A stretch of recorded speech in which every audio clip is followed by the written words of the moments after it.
Welcome to the Parent Yap. I'm Maddie. I'm here with my co-host Emily, and we are yapping about divorce today with our friend Erin Levine from Hello Divorce.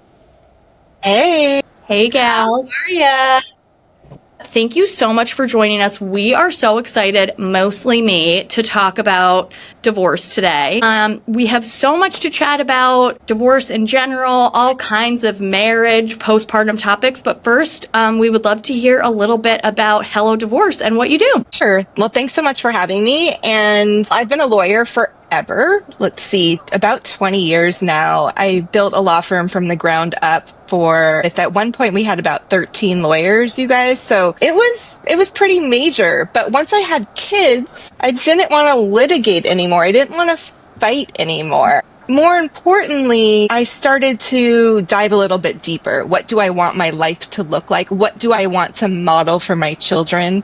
And what I really found was this type of divorce that I was helping people through, this messy, litigious, expensive divorce, even though many times we came out with a typical, a win, it was actually really harming people emotionally, financially. The result didn't truly feel like a win. And I wanted to figure out a new and different way that I could help people reorganize their lives and their families in a way that make the most sense for them. How can we take this hope that you have when you're getting divorced for a better life and truly set a solid foundation for that going forward? And that was where the idea for Hello Divorce came from. That is amazing. First of all, shout out to you. Cannot imagine running a law firm that big, but also I think female family or divorce attorneys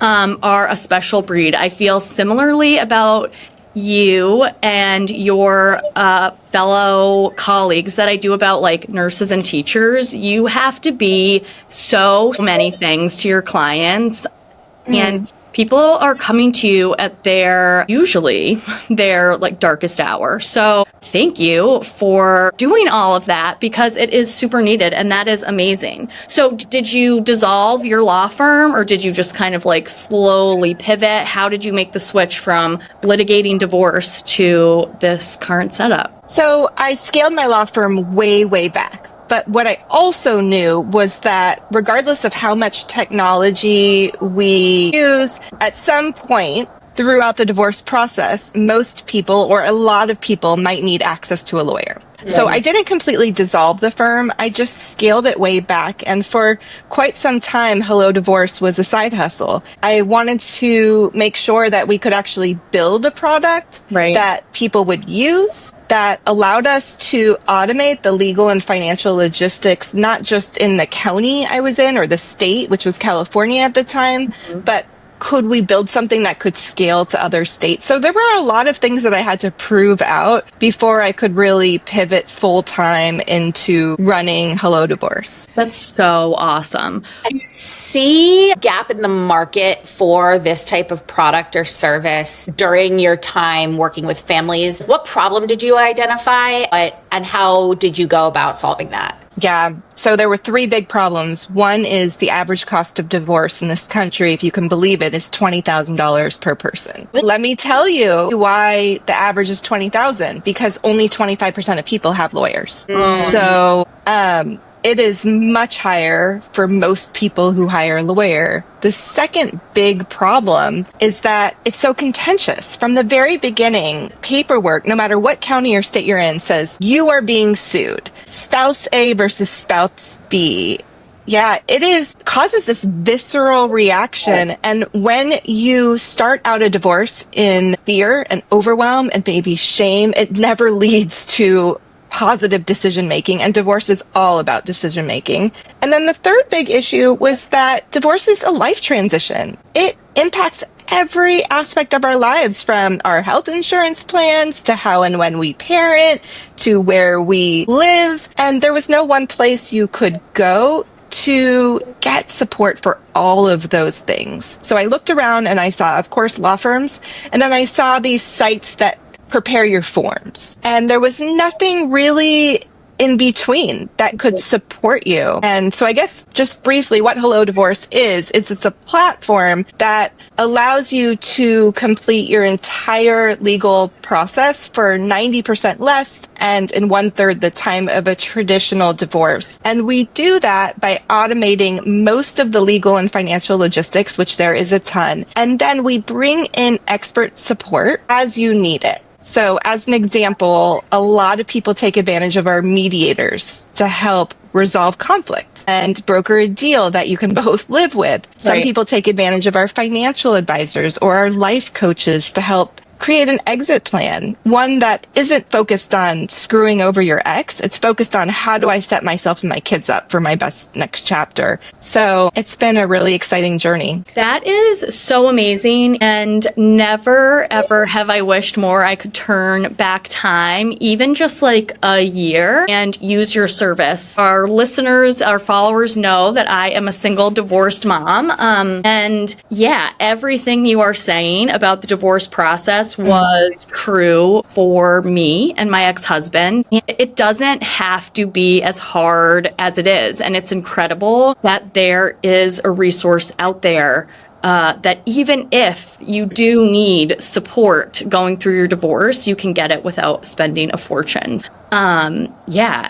Ladies who are listening, or lads who are listening, if you are thinking about divorce, check out Hello Divorce before you just call an attorney. In retrospect, I wish that's what I had done. It leads us into a question I think, Erin, you probably get a lot or have heard a lot. And Maddie, I know you had personal, experience with. And I think probably everybody, or at least 90% of married couples have this thought go through their head, which is this like, I'm not happy, or I'm not always happy, or I'm often unhappy. What is the right amount of powering through that is normal? Should I stay? Should I go? Should I consider this? Should I bring it up? Should I not? Should I assume this is normal? What does that process generally look like for families? And I know you're not a marriage counselor, Erin, and that's right. And that's fine. But I can imagine that you have a lot of experience just talking through this process. And to our listeners with new babies or new young children, this potentially is even more heightened and more of like this kind of inner turmoil, stress. So like,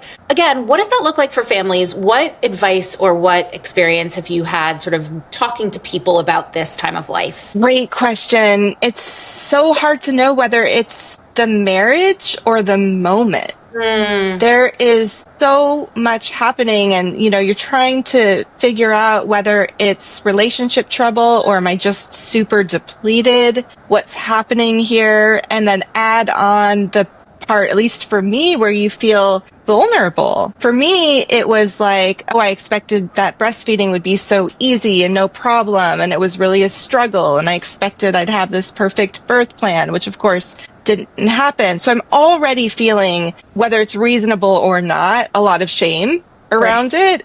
And then now I don't feel supported in my relationship, and I'm not trusting my own judgment. So the first thing I'll say is that if you're feeling that way, you're not alone. And here's how I know. Because we've had over 10,000 people on our platform go through divorce, and most of them, their kids are 5 to 10 years old, and they have been considering divorce or trying to save their marriage for 3 to 5 years. Yeah. Right? That sounds, dead on. I think all three of us can relate to those moments in early parenthood, regardless of where your marriage ends up, where you're thinking like, what have I done? What have I done? Did I marry the right person? Did I have kids with the right person? Am I the same person that I was 12 years ago when we met? Like, so much has changed in life between kids, career, just evolving in so many ways. Totally. I think that's such a good point too, because a lot of times I think of course, there's so much shame attached to thinking about divorce, going through divorce. And it doesn't always have to be because like you have a really crappy partner or you've done something horrible and to explode your marriage. It could just be like, whoa, I'm a different person and this relationship doesn't fit who I am anymore. Yes. I think I really can't tell you how often we see that, right? Where we see a couple where there was no big blowout, no big event like cheating or betrayal. It was really about, oh, wow, never have I been so clear that we are living two very different lives. I am risk adverse. Yeah. She loves risk and wants to start a startup when we have a brand new baby. It becomes a lot clearer, and then you have to ask yourself, if nothing changes, can I live like this in 5 years? Right. And I think sort of taking yourself out of the, backing up. You got to do a no shame self inventory. Totally. I was just Okay. going to say, I would love to speak to this a little bit through my own experience and Yeah. through very few friends that I have who have gone through it. I think for me personally, very early on in the postpartum period with my first, I felt like zero chance that we are making it through. Oh, you knew. Well, it's interesting because did I know? And I think that's a question that is part of that very, very honest conversation you have to have with yourself. And I have always been comfortable having those honest conversations with myself. And I've always hoped to have relationships, whether they're romantic or friendship or at work, where open and honest communication is like a keystone of my relationships. So it was very hard in those early days when I was like, wait, is this me? Is this him? Is this the baby? You know, I had complicated labor and delivery, very complicated postpartum experience. When I had to return to work, postpartum depression hit me like a freight train. I ended up in an intensive outpatient hospital program. And so all of these things were happening. And in my mind, even though I felt like I was having really honest conversations with myself, I was also saying like, now is not the time to make this big decision. And I think the sort of pivot that I wish I had made and that I hope people listening will make is that you know in your heart if these problems were problems before you had kids. And for me, that was such an important piece of it after we had our second is that, okay, these problems now were problems before we had kids. They just kind of switched to being kid-related problems because we're parents now and kind of all your problems are kid-related. And then things got a little better, worse, which I think a lot of people can relate to. And relationships, even healthy ones, are super up and down. But when I was finally able to have that real conversation with myself that, yeah, this isn't new behavior for my partner. These aren't new feelings for me. These aren't new life stressors we're going through. We are not compatible. And, you know, I think my ex-husband went through similar internal strife, really not wanting to get a divorce because of the shame and the feeling of failure. But I think that really is one of the biggest, I don't know if crux is the right word, but that is one of the biggest sort of differences, I think, that you can really ask yourself is like, are these brand new problems or were these problems pre-marriage, pre-kid? And I think that can really help to inform your decision. Do you feel, Erin, like that's something your clients go through a lot? I'm going to be completely transparent. I haven't thought about it that way, but I love that analysis. I think it will be really helpful to talk people through that. And it does take some of that shame off your shoulders to think through it is what it is, right? I think, you know, sometimes it's challenging to even access that clarity. Yeah. And especially when so much is happening in the moment. And so I think another strategy, I love yours, and I will say that I can't tell you how many people do say to me something like, I knew walking down the aisle that this was not the marriage for me. And it's so painful, but I do hear that a lot. I think another strategy is what am I missing? And what do I want more of? And have I communicated these needs clearly? Because we don't get married hoping to get divorced, right? Sure. At least I hope not. We do want to see this marriage through. And if you don't have the type of clarity that Maddie just spoke about, just knowing intrinsically this, we were not meant to be, then what other type of analysis can you do? And I think it's, well, let's identify, do I feel heard and seen in this relationship? Do I feel safe being emotionally vulnerable? Am I relieved or am I heartbroken at the idea of it being the end of our relationship? And then from there, it gives you a real source of like, what can I connect with my spouse about? What can I share with them? How will this change? Because in some cases, it might make sense to bring that to their attention and see how, if they're willing to rise to the occasion. Because ultimately, you cannot save a marriage or grow a marriage unless both parties are willing to come to the table and be there and do the hard work. Yeah.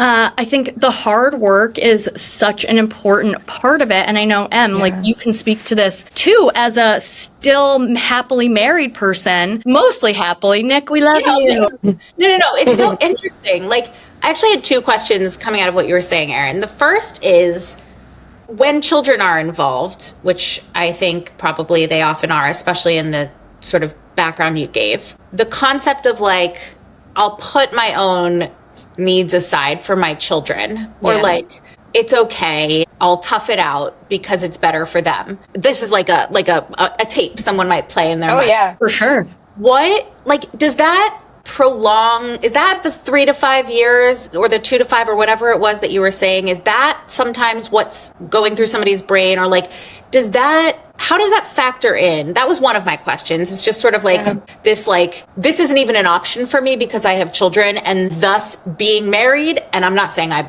believe this, but in someone's mind, I assume being married with children is better than being separated with children. And so like, how does that for both of you sort of come up, and how do you see that process looking? No, I think that's a great question. And I think, Erin, you can probably speak more specifically to like the timeline of it. But for sure, that was a question I had for myself. And it's a question I get a ton from members. You know, we are so lucky at Joy to have mostly women, but men too, reach out and say like, I am struggling in my relationship. And as recently as last week, I did have a member ask me straight up, like, here's my scenario, should I stay or should I go? And of course, it's not our role to answer that question.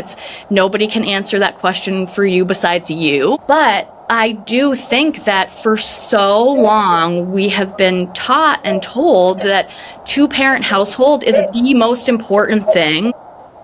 Happy, healthy child rearing. And I say this for so many reasons, but this for sure is one of the reasons I feel so lucky to be raising kids in the time that I am, because now we know that actually, if you are raising kids in an unhappy two-parent home where one or both of the parents are like deeply unhappy in the relationship, where there's arguing, where there's bickering, God forbid it escalates to any point of that, it's actually much better for kids to be raised in a single-parent home or two single-parent homes where there is peace and harmony. So, Erin, I definitely want to hear your take on that too, but that is something to consider, and that is something that I tell anyone who asks me, is that I would take the risk of raising my girls as a single mom and deal with whatever outcomes that may be than ever put them through what would have been a really, really difficult life for them had my ex-husband and I decided to stay together for the kids. Yeah.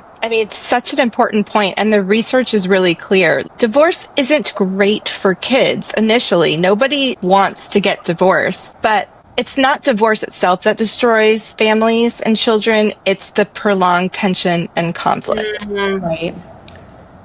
It gets harder before it gets easier. But what I see in following a lot of these children over the last 5, 10, even 15 years is it also can teach them empathy, resilience, self-reliance, organization, self-love, confidence. There's so much good that can come from it as well. Right? Like knowing your needs and being able to speak up for your needs, I can imagine would be your perfect thing for a role model to model for a child. Yes. And you can know this intellectually, but you're right, Emily. Like, it is the biggest factor that especially moms and dads with small children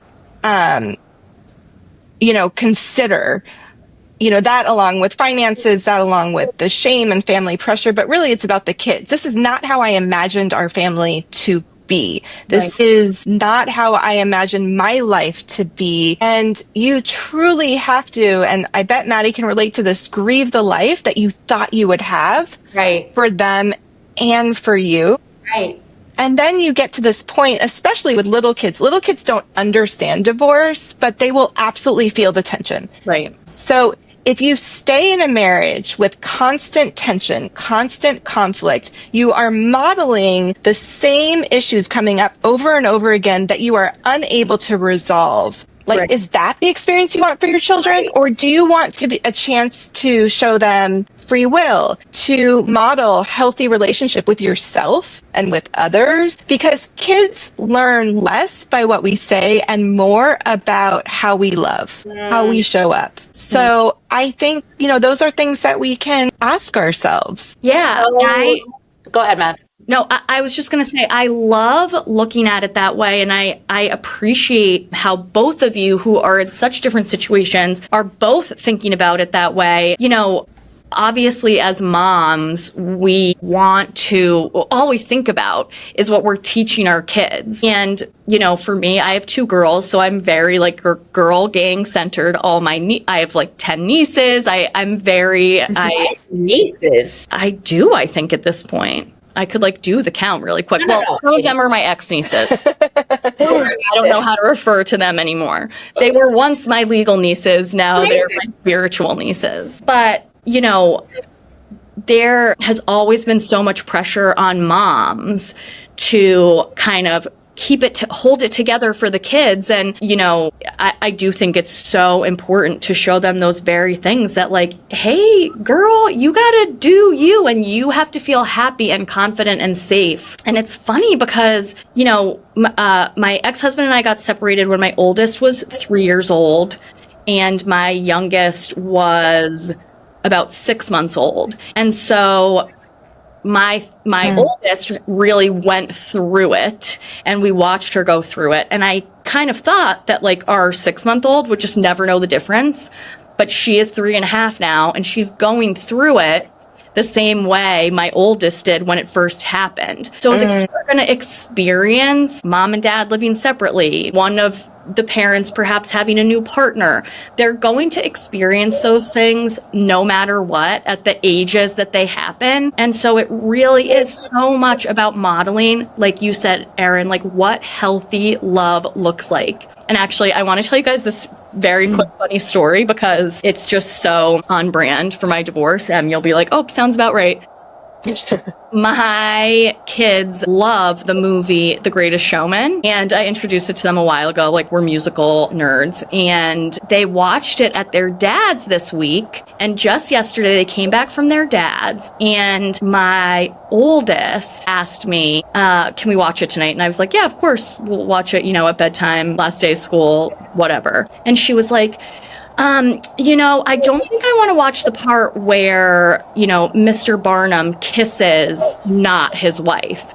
And I said, okay, we don't have to watch that part. And she said, but he really was just kissing her to keep her around. And I said, oh, what? You don't kiss people to keep them around. Is the first thing I said. But second of all, where did you even hear that language? And she said, oh, Daddy said that's why he kissed her. And I said, in my head, oh, I bet that is why Daddy said he kissed her. And I said, oh, that's probably not what Daddy meant. I said, if you're married to somebody, you don't kiss other people without your wife's permission. That's not okay. And she was like, well, he's a good dad and husband anyway, though, right? And I said, well, what do you think? In my head, I'm like, the whole movie is about him being just this horrible kind of narcissistic, self-centered, and then coming to see the light.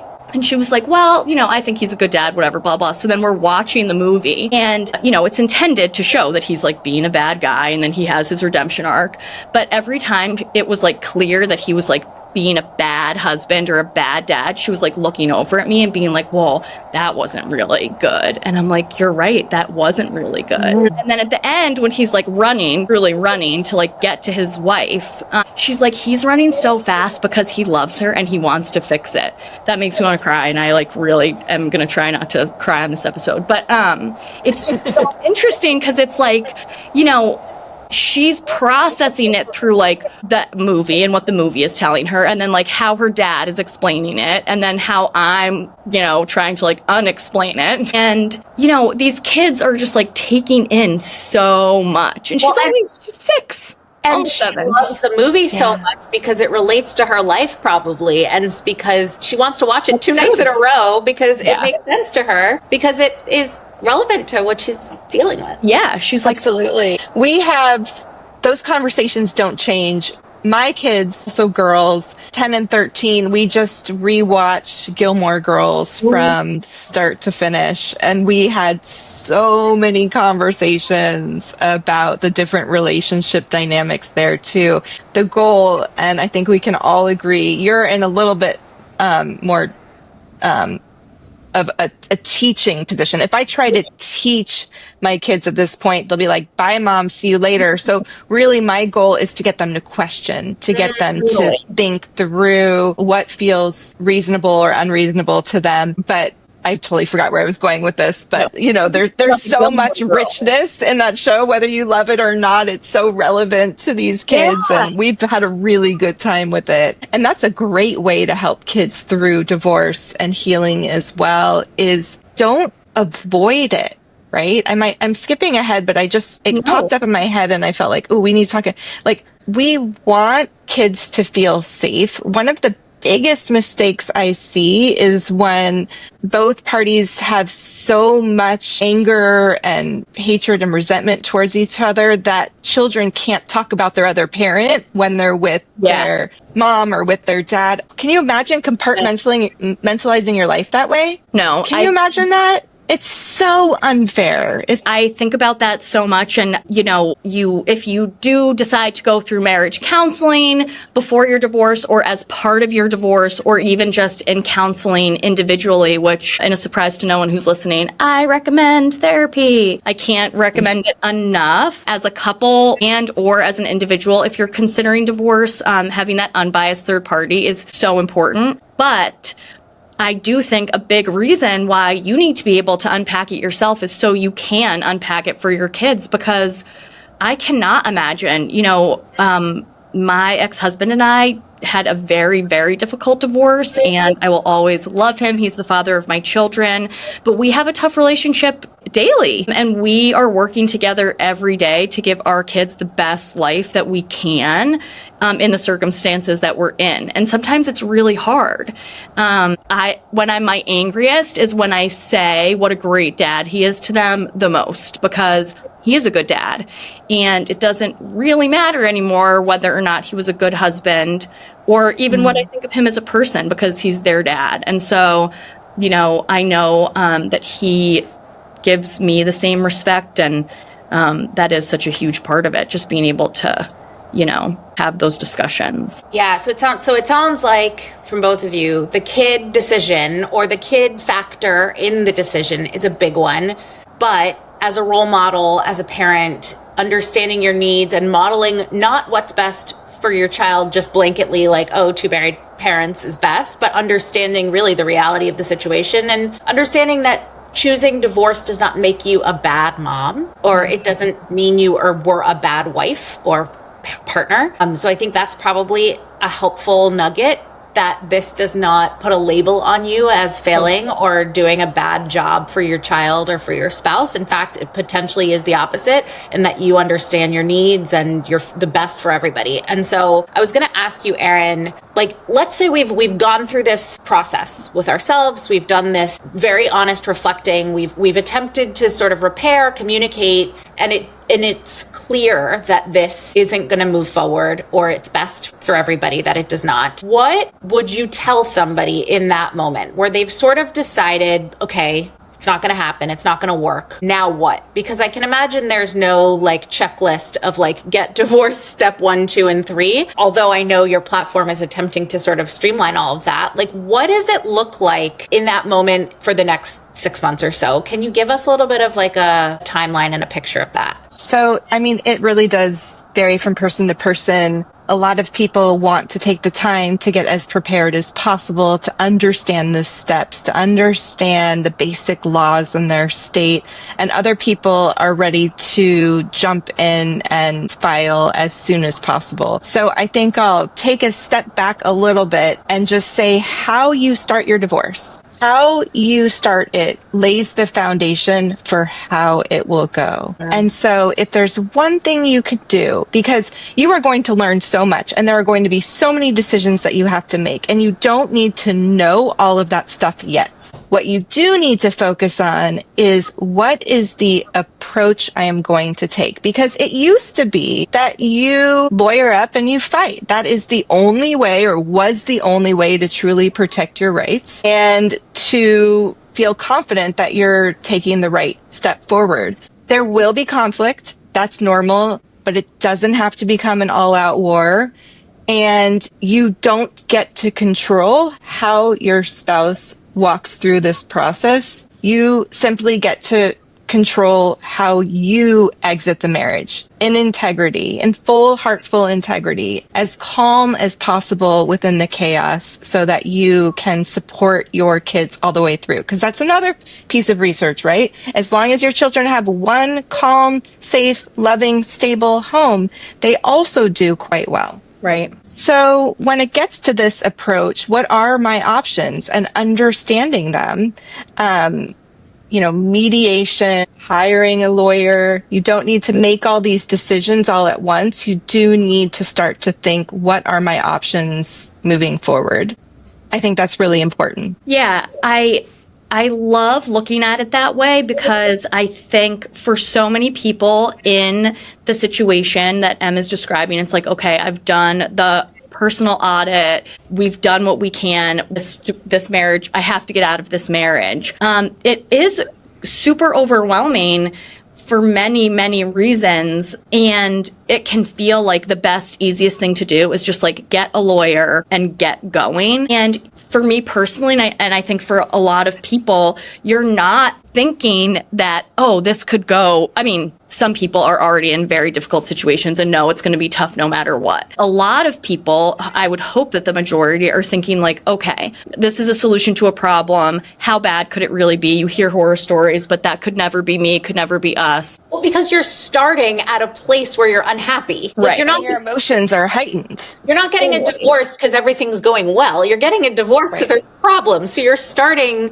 depleted, and you're starting angry, and you're starting guilty and sad. So like, you're not like, this is going to be awesome. Like, right? So your biggest challenge is to, every time you make it about your ex, and you will a lot, because they will do a lot of unreasonable, maybe even vicious things, you have to turn it around to, what can I do to help me set myself and my children up for the best foundation moving forward? And you can do that in two ways. The first is, to the extent possible, set some ground rules early on. Set some ground rules with your spouse. It could be, we're going to do our absolute best to keep this out of court. It could be, here's how we'll pay expenses pending an agreement with our divorce. It could be, we are going to try mediation to see if we can resolve this stuff without having to lawyer up. It can be, we will decide all kid-related stuff outside the presence of the kids. We will not talk about any of this stuff in front of them. If you can set some ground rules, that's really going to help both of you. It's going to start to build a little trust along the way. And if you can't, if your spouse is like, no way, no how, I'm not talking to you about this, lawyer up, then that also gives you a good sense of what you have in front of you and how to best prepare. Right. And then the second thing you want to do is, or that is advisable, is really get clear on your goals. What are my goals going forward? Is it to destroy my spouse? Is it to set a financial foundation? Is it to protect my children? What are those goals? And every decision that comes before you, because there will be a lot, you have to ask yourself, is this getting me closer to those goals? Those are such great ways to frame the process and such good questions to ask yourself. I feel like you could and should have a little checklist like that. I think even maybe some of those questions could even inform your decision to move forward in some situations. I love that. Gosh, I'm just like thinking back personally, and I'm like, wow, I really wish, somebody had had these conversations with me. We've talked about this a little bit outside of this episode, but I think it can be so isolating when you do decide, or even if your marriage is on the rocks, that can feel very isolating. Making the decision can feel like you're doing it in a vacuum. And then going through the process, if you don't have friends who have gone through it before, or no one in your family has gone through it before, you are kind of an unwilling trailblazer. And that can be really difficult. I think, having your own back by setting those standards at the beginning, I think is such a great way to do it, because at the end of the day, whether we like it or not, divorce touches everybody. And so you may be the first one of your friend group or the first one in your family to go through a divorce, but the stats don't lie, girls and boys. And tell us what that looks like in our country. I know you have a lot of this research. What's going on? I think every big life event, and divorce is considered a massive life event, the second most stressful event after the death of a spouse. We do in community, right? We do births, we celebrate, we have baby showers with engagements, we have parties with weddings. It's a huge production. With funerals, we have rituals. We come together for all of these big life events, except divorce. Whoa, We're mostly alone. Yeah, that's a crazy realization. So true. Yeah. We live our whole life in community, but we do divorce in isolation. And I think that we can do so much better as a society, as a friend, as professionals. We can step up, we can normalize, like you both are doing, talking about divorce without shame, offering support before the paperwork is filed. That's why we have a planner and tools on Hello Divorce as well. Recognize that divorce can be an empowering choice, not a failure. Right. And creating space for grief and hope. Let our friends dream, not just, wallow in this sort of misery. Yeah. And that there is a future where this is different, right? Yeah. It sounds like in every case, because you're approaching this from that place where something's not working, that you're taking the steps to get to a place where in 6 months, a year, whatever the timeline is, things will look different for you and your family. Yeah. Oh gosh, yes. Yeah. It looks so different through the whole process. I think, future looking is always so great, because no matter what you're going through, you will get to the other side of it. And divorce is no different. I also think it's so important to take it day by day. Depending on what your situation is, even if you feel like you're done and dusted, the courts get backed up. You might not be through your process, and it might be out of your control when your divorce is finalized. And those things can feel really overwhelming. So yes, you will come out on the other side of this, hopefully as unscathed as possible, but giving yourself the grace, like Erin was saying, to grieve and to seek support and to ask friends for help and to just sort of go through the experience as you're going through it with as much self-love and self-grace as you can muster. I have a question for you, Maddie. I'm sorry, didn't mean to interrupt, but do you feel like a different human after coming out of this? Do you feel like there was an element of growth that you wouldn't have achieved without the separation? Tell us a little bit now that you're still in it, but right, that you've had a little bit of space from the hardest part. I appreciate that question so much. Yes, I do. You mentioned earlier about it can be a really empowering process, and it has been for me. I say this all the time. These past 3 years have been by far the hardest years of my life, and I've also never been happier. So going through the separation, my ex-husband moving out, going through, dealing with the transitions with my kids and their experience with it and then my own lived experience has been, I don't know, I still don't really have a really succinct way to describe it. And I would do it again in a heartbeat to be where I am today. I do ask a lot people who have been through it or going through it or are further down the road than I am if the relief ever comes. I really expected to feel a lot more lasting relief. Like, I walked out of court. We got legally divorced on Halloween. It was a very tough day. And then we had to trick or treat together about 5 hours later. And so I had about 2 hours of wow, I just did that. I did it. I am divorced. It is over. And then very quickly it was no, it's not. So the legal part is over, but figuring out what life is going to look like is ongoing. There is some light at the end of the tunnel. So I think I have felt like a different person a few times throughout the process, and I definitely feel like one now. I'm excited for the next new person I become, which is someone who is experiencing the relief of the decision. And I think, that's a process too. Maybe it'll be next week and maybe it'll be in 5 years. Who knows? But I am looking forward to that part of it. The best part is that you continue to grow. Totally. I don't know whether it's the startup founder in me or just who I am, or if everybody experiences this, but I have to do one thing every day that either makes me feel alive, truly alive, or taking one step towards a little bit of personal or professional growth. That to me is the most special part of walking through this world. And when I see my divorcing clientele really do the hard work, because a lot of times I'll have people that say, how come he or she is just so able to move on? They're already dating someone. Life is so easy for them. They're so happy. Hey, it'll come. It'll come crashing down, and hopefully not on their deathbed, because they're not doing the work. But if you do, and when you do the real work, and you go deep and you sit in that pain, man, I've never seen brighter and better lives come out of that. And that's where you're headed as well. Thank you for saying that. It is so nice to hear. And I believe that in my heart.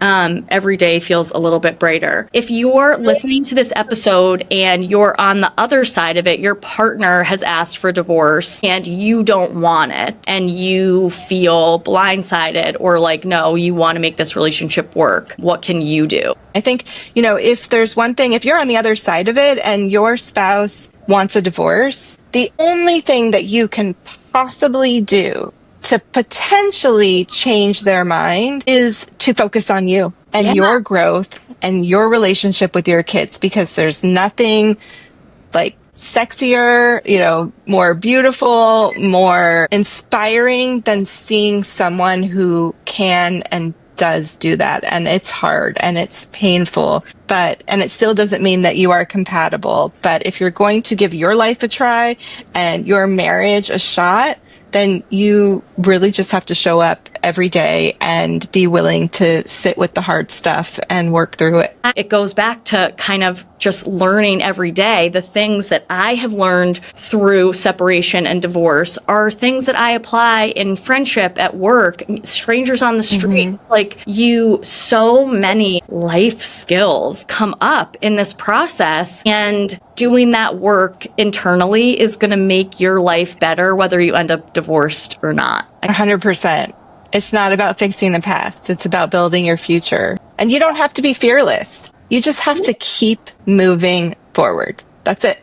Just keep one step at a time. Are there any other, just as a founder, someone who's been through this themselves personally, Erin, someone as a lawyer, are there any other, I don't know, either tips, hacks, little sort of do this thing, this easy thing that would help save you time, money, blah, blah, blah. Is there any advice just sort of on the micro level that you might want to give to a parent or a partner entering this process? Yeah, I think that it is important to, whether you decide to go the lawyer up and fight route or a more collaborative process, to understand the general law in your state. And that's not very hard to do anymore. It can be simply, asking our chatbot, Hallie, or asking ChatGPT, Do I live in a community property state or an equitable distribution state? And what does that mean? I don't know. No idea. Right? How would I know that? Right? I So don't even to know start... what that, I wouldn't even know to ask that. Ask that question. Okay, fair enough. Well, I mean, one thing that you can easily do is download our free guide at Hello Divorce, and it will take you through all the stuff that you need to start thinking about and the paperwork that you need to gather and the questions that you need to be asking. That's a great way to get started, and it doesn't have to be with us, but getting an initial checklist and starting to understand what's the legal framework in my state will help manage your expectations, because you might have really big feelings about it. You might have really big feelings if you're the one who earned the 4K that, wait, I'm going to have to share this? Or, wait, there's a strong likelihood that my spouse who wasn't really present for the kids during our marriage is going to get a lot of time with our kids. Yeah.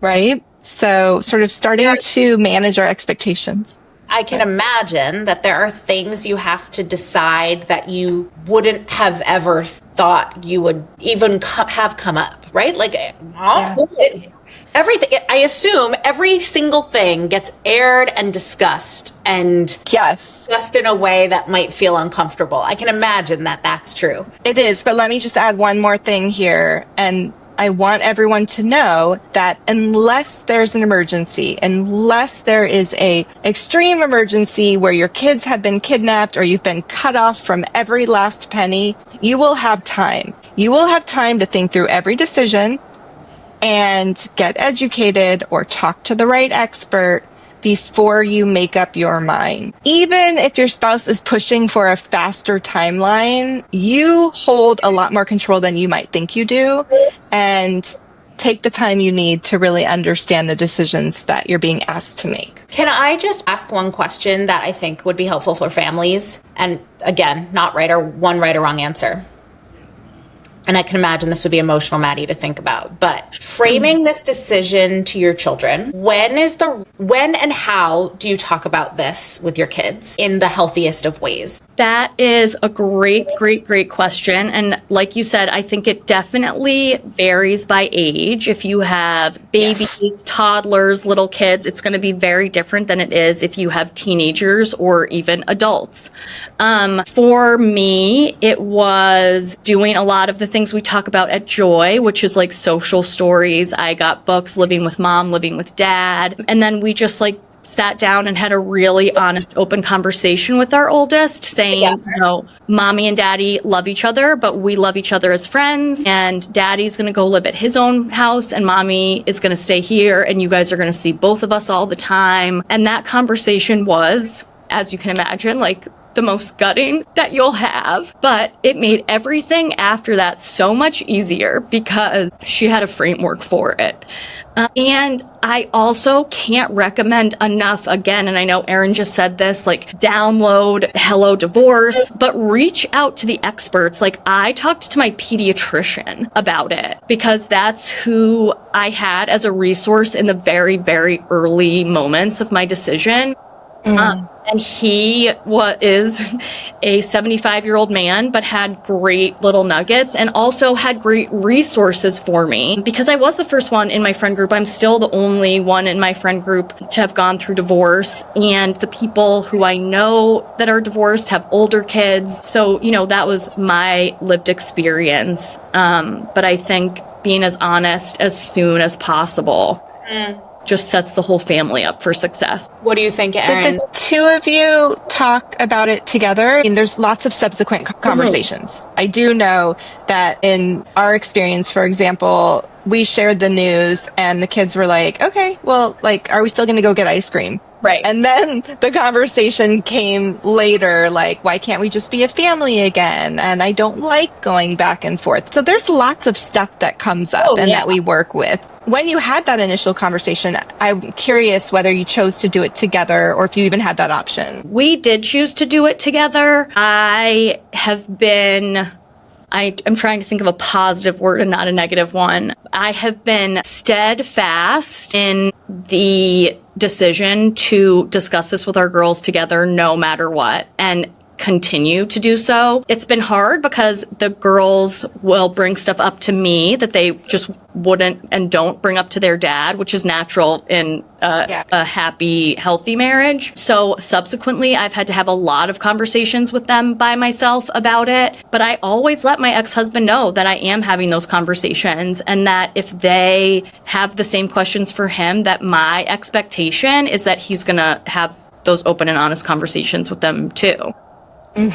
Goes back to what we were talking about earlier. Like, divorce is messy. Divorce is hard. It is going to be in the best of circumstances, and your outcome, but more importantly, or equally important, I should say, your kid's outcome is going to depend on how you have those conversations. That's great advice. And I know I turned it around on you. It's not my podcast, so forgive me there. No, I love it. To answer, Emily, your question, I agree that it really depends on the age, and you want it to be an age-appropriate conversation. And to the extent possible, you want your spouse to be there, at least for that initial conversation. But with these young kids, what's probably most important is they will internalize like they did something wrong. So we want to get them talking whenever possible. We don't want them to retreat, and we want them to know this is a grown-up decision. They had nothing to do with it. They didn't cause it. There's nothing that they could have done to stop it. And we both love you very, very, very much. Hard questions don't mean that you're failing. Right. They mean that your child feels safe enough to talk to you, and you don't need perfect answers, just grounded ones. Just do your best, because we're all amateurs in this. We're all amateurs in parenting and in life. So just do your best there. And if you can, create some new rituals, maybe redesign their space, get them involved in it. There's no reason why we can't also make a little bit of this hopeful and fun too. Totally. Yeah. I would love to talk about this for 10 hours, and I'm sure we could. That's why we call this yapping, because we could yap forever. But I would love to leave it with that notion that while divorce is the hardest thing you will likely go through in your life, it can still be a beautiful process, and you can create a beautiful family unit that is the right fit for you and your kids, and that can look however you want. And there are parts that are fun, there are parts that are great, and you're becoming a new person, your kids are becoming new people, and there are experts like Erin, like the people at Joy, who are here to support you along the way, just like your friends and family. So, Erin, thank you so much for your time. This was incredible. Yes. Thank you. Thank you. Thank you. Thank you. And you are a good parent if you, when you have these thoughts and conversations. Yes. And whether you decide to get a divorce or not, you are a good parent. If you are thinking about your kids in this situation, you're a good mom, you're a good dad. All right, Mads, we have a amazing where we wrap this up with a little fun, silly bow, huh? So we wrap this up. Erin is going to send us off with our slogan for this episode. Yapping about divorce. It's not about fixing your past. It's about building your future. Woo! We love it. That is beautiful.